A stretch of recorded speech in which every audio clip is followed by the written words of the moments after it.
बातम्यांचा बुलंद आवाज महा 24 तास।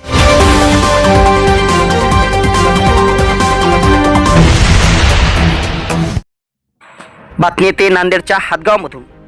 2023च्या खरीप पीक विम्याच्या मागणीसाठी तहसील कार्यालयावर शेतकऱ्यांच्या वतीने खेकडा आंदोलन करून दिले तहसीलदार यांना निवेदन।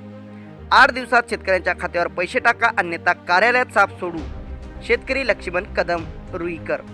हातगाव तहसील कार्यालयावर आज लक्ष्मण कदम यांच्या नेतृत्वात हातगाव तहसील कार्यालयावर 2023चा पीक विमा हातगाव हिमायतनगर तालुक्यातील सर्व शेतकऱ्यांना देण्यात यावा यासाठी आज तहसील कार्यालयावर खेकडा मोर्चा काढण्यात आला होता।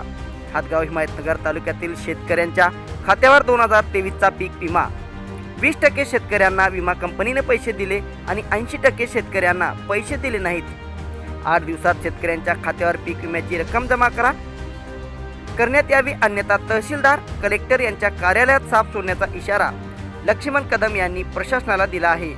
या मोर्चामध्ये हातगाव हिमायतनगर तालुक्यातील शेतकरी मात्र मोठ्या संख्येने उपस्थित झाले होते। पाहूया लक्ष्मण कदम काय म्हणालीत। तुम्ही आज आंदोलन करण्यात आले, नेमक्या काय मागणी होती आणि काय?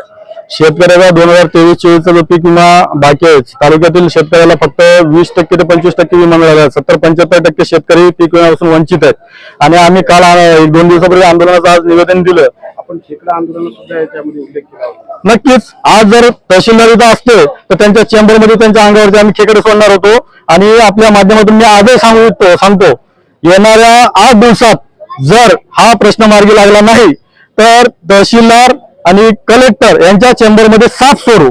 कलेक्टर हे खेळात एक छोटी गोष्ट आहे, यांच्या चेंबरमध्ये डायरेक्टली साफ सोडू।